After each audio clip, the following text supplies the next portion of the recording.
What's up, Dolphin Nation? Today we're going to go and cover Miami Dolphins Day 16 of training camp and what happened in Day 16 of training camp.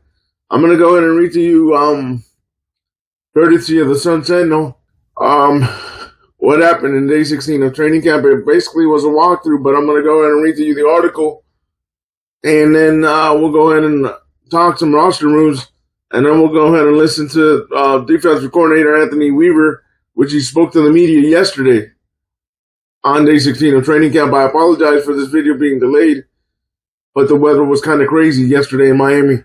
So, as I'm recording this, it is the 20th, and this happened yesterday on the 19th of August. So, I apologize for it being delayed, but here's Day 16 of training camp as we get it going. Dolphins camp. Tyreek Hill sits out what was basically a walkthrough practice plus stock up, stock down. The Miami Dolphins, who had been on the road in Chicago and Detroit, practiced at their own facility, the Baptist Health Training Complex, Tuesday for the first time in almost 2 weeks. The practice was closed to fans. It was basically a walkthrough practice, meaning players went half speed for the entire session. There was 11 on 11 red zone work and some 7-on-7, where players were in shells, small shoulder pads, as opposed to full pads. Tight end Darren Waller, who was acquired June 30th and remains on the physically unable to perform list, was spotted on the sidelines. He didn't work with trainers on the side in front of the media.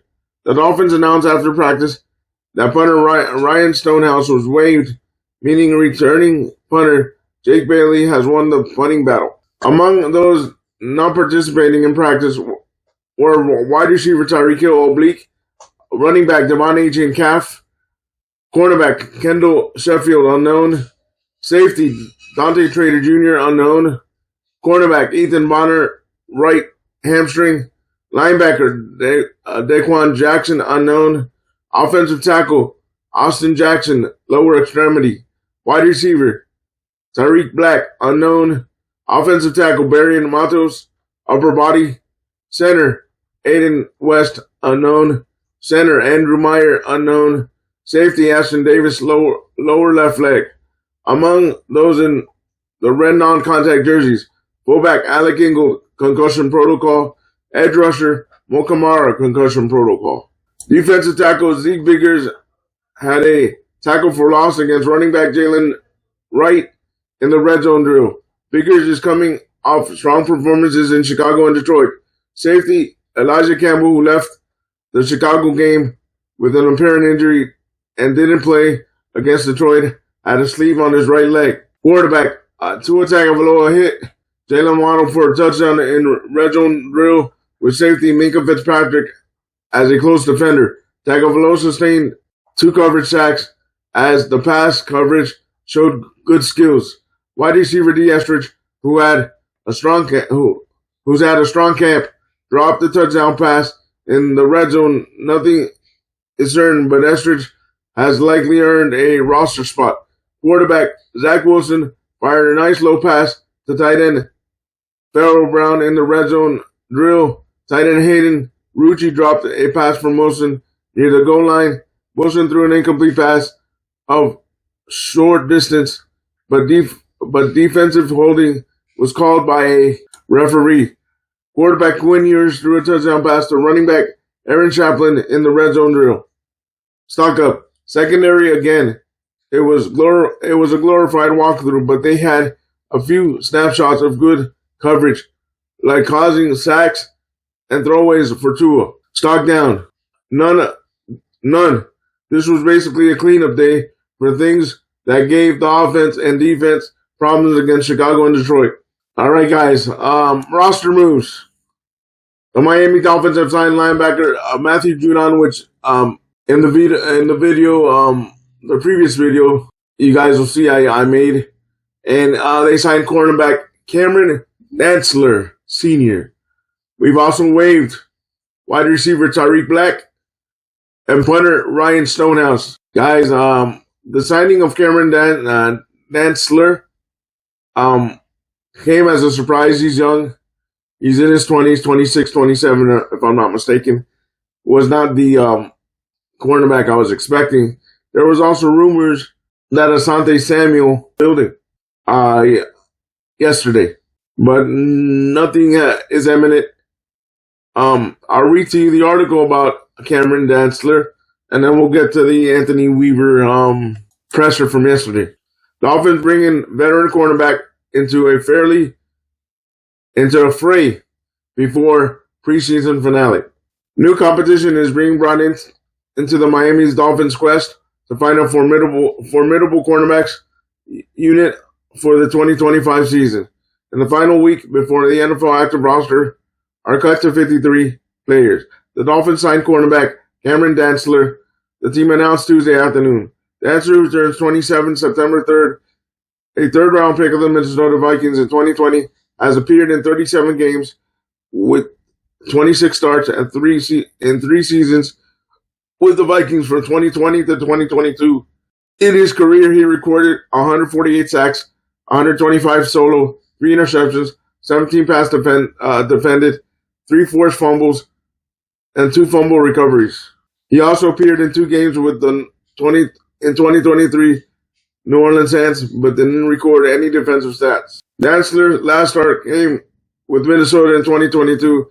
His last interception was in 2021 after he had 2 in 2020 as a rookie out of Mississippi State. He was last rostered by the Memphis Showboats of the UFL last year. Since the start of training camp, the Dolphins have signed 4 veteran cornerbacks. Mike Hilton, Jack Jones, Cornell Armstrong are the other 3. At an already thin position group, they also lost 2 cornerbacks for the season, Kader Cole and Artie Burns.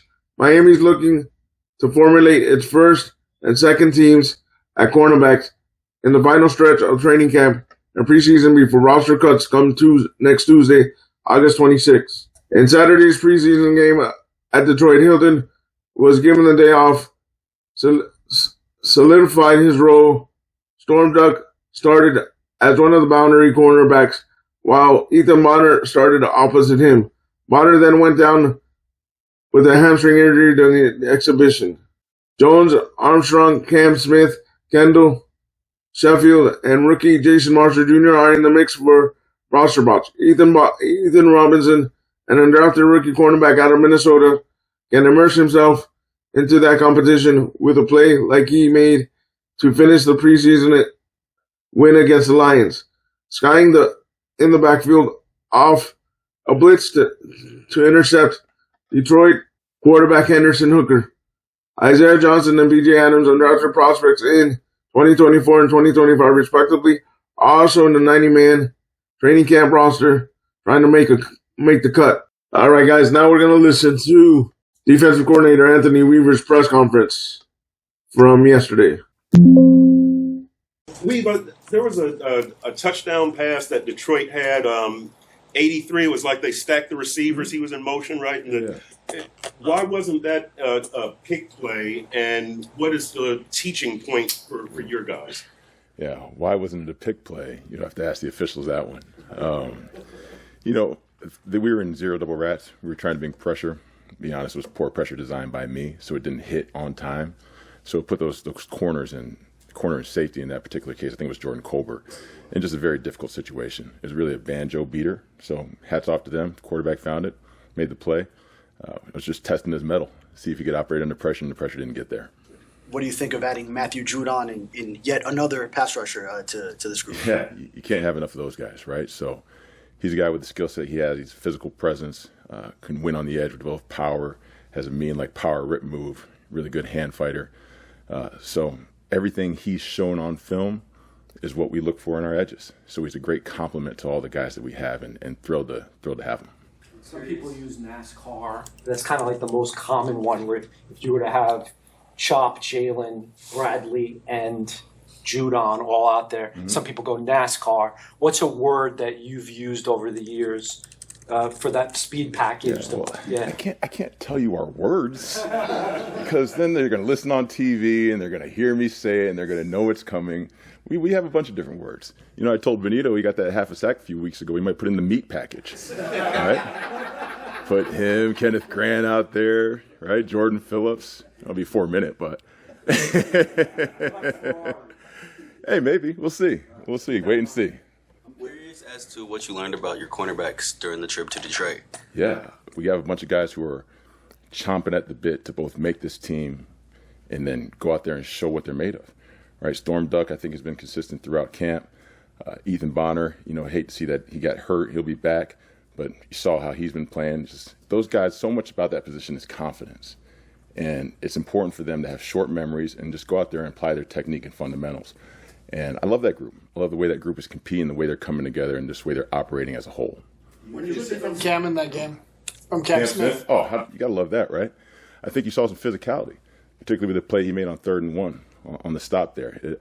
That's one of the things. You know Cam has coverage ability, right? His movement skills are elite. The thing you worry about is just his physicality when tackling. And when he's been challenged with that, he showed up. So hopefully that gives him some confidence. We see continued growth there. When you look at the corners, it appears that Jack Jones is very aggressive at the line of scrimmage. Am I seeing that right? And is that what you want to see from him? Yeah, I hope you're seeing that from all of our corners, to be quite frankly. I think we're trying to force offenses to be off schedule. In order to do that, you got to disrupt some routes. Now, offense is going to give you different sets, right? They're going to stack receivers, condense, and try to hope to get you off. But if we get an opportunity to put hands on, we're going to try to do that. I've noticed you guys add Jason Marshall Jr. a lot in the goal line packages. What is it about his skill set as a bigger body corner that, you know, can benefit you guys in those packages? Yeah, I think you hit it on the head, bigger body corner. You know, you look at him, sometimes you think, oh, man, this guy could be a linebacker. But he has the movement skills of a DB. So I think Jason's skill set gives you an opportunity not only to play him outside, but inside as well. And then his physicality, again, that we weren't really sure about until we put him in the game. We saw him make that TFL on a nickel pressure, and I was like, okay, it's in there. Now let's see if we can continue to grow there. There was a clip online where Kenneth Grant ran pretty far to join in on a running back tackle. Yeah. How much of that is physical? How much of that is personal choice? I think effort ultimately is a choice, right? That's a battle between you and you. Now we're expecting uncommon and elite effort from everybody. I think it sends a particular message to the rest of the team and opponents when that guy is 340 and doing that. I think he hit 17.9 on the catapult was what was reported. I didn't know he could move that fast. But I think it's just a credit to everything we've seen on tape. And Dolphins fans should get excited when people with that mass are moving that way. He impacts the game sometimes without even hitting the stat sheet. There was a play where a guy was running a speedo, tight end was running a speedo, got away from our nickel. It was a slot. Nickel kind of tripped, fell off, was wide open. That ball sailed because Kenneth Grant was pushing the pocket, right, and got a hand up. So there's times I've seen it multiple times with Justin Madubuike when I was in Baltimore. There's times he affected the play without making the play, and you're going to see a lot of that from Kenneth Grant too. Coach, a Judon-related question. Can a wealth of pass rushers buy time for the cornerbacks to develop? Yeah, I think so. Right, ask the 2012 Giants, right? OC and Jason Pierre-Paul, Justin Tuck, just a wealth of edges who can rush. And then we have guys that can only not only rush from the edge but can reduce inside as well. And I think when you pair that with Zach Sealer and Kenneth Grant and some of the guys that we have, it's really exciting for us to think about the potential mismatches we can create for offenses. Speaking of Kenneth Grant and Jordan Phillips and Zeke Biggers and really the entire defensive line with Butler and Dickerson, all these guys seem to be playing pretty well. Mm-hmm. I'm curious what it is that Coach Clark does so well to develop these guys' skill sets, because it seems to happen every year with him. Yeah, I think Coach Clark is one of the best in the business. Him and Kenjay Cotton, I don't think there's a defensive line coach in this football league that dedicates the time just to their guys. I mean, they're constantly investing in these guys, and a credit to the guys too that they're soaking it all in, right? I mean, those guys, whether it's a sign meeting time or they're creating their own time, the one thing I know is they're investing in the process. So I love what they're doing. They just attack every day with a mindset of just trying to get better. But Coach Clark, Coach Cotton, man, definitely two of the best. Butler and Dickerson, what are the things you're seeing that each one does well? Yeah, those guys, they're just true workhorses, right? Both have like very similar skill sets. They can set a firm edge from the three technique out. If need to play inside at the shade and the 2-eye, they can do that. Probably not where they excel, but both of them are tenacious, right? They play with a fight and a mentality where they're just not going to give up on any play. And when you have that, particularly from veterans, younger players both feed off that and try to do the same thing and mimic them. So I love where they're at and what they're doing right now. How would you assess Iffy's progress since he started practicing? Yeah, Iffy had a great spring, right? Had a little setback before camp, and I think he's still trying to work himself where he's in game shape, right? But I love where he's at right now. Mentally, he is sharp as attack, so it's just about going out there and then getting that relationship with who he's playing with, making sure they're communicating, they're seeing things the same way too. So I love where he's at, and look forward to seeing him this week. Yesterday, Mike McDaniel talked at length about how the coaches know things about the cornerbacks that everybody else does not.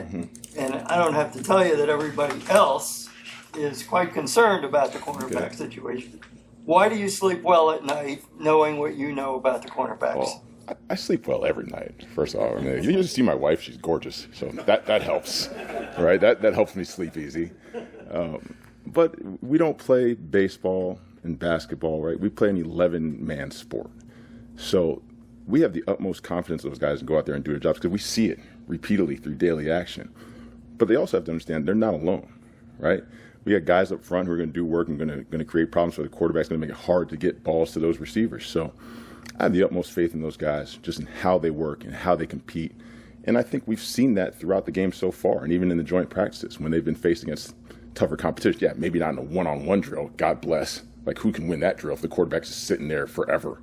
Okay, but when we're in 11-on-11 football, those guys have shown up and done what we needed them to do. And we expect that in the regular season as well, too. I want to ask you about, Zach told the story that they put up, I don't know if it was in a defensive meeting room or it was in a positional meeting room, they put up his film from his first year here. Yeah. And basically showed them that he was going nowhere, moving and not doing anything.